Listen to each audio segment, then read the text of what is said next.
বলো তো দেখি, পতাকায় মোদের কয়টি রং আছে? শিক্ষক এসে শুধালেন হেসে দ্বিতীয় শ্রেণীর কাছে।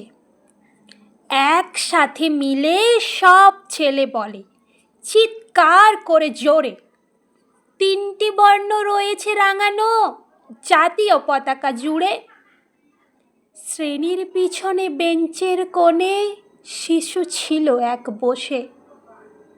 পতাকায় মাঝে 5 রং আছে, বলল সে মৃদু ভাষে।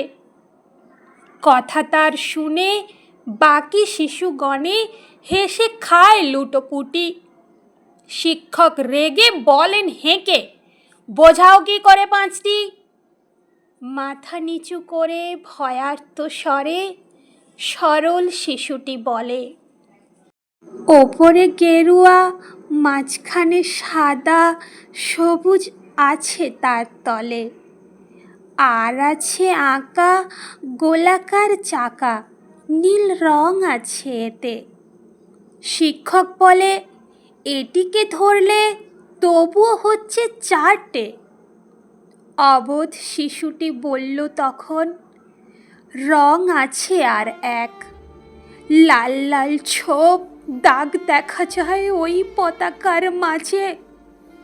বাবাকে যখন আনলে ওরা কফিনের ঢাকা খুলে, চড়ানো রয়েছে দেহখানা তার পতাকার ফুলে। রক্তের দাগে ছিল লাল ছোপ ওই পতাকার মাঝে। এই নিয়ে মোট হলো 5টি, এবার তো ঠিক আছে? সরল শিশুটির জবাবখানি কাঁপিয়ে দিল বুক। অশ্রু এলো নয়ন ভরে, শুকনো হলো মুখ। আজও যারা দেশের জন্য করছে বলিদান, স্বাধীনতার শহীদ সম তাদের অমর প্রাণ। হয়েছে স্বাধীন, পেরিয়ে গেছে 70টি বছর। দেশ বাঁচাতে যাচ্ছে যে প্রাণ, রাখছে কি তার খবর?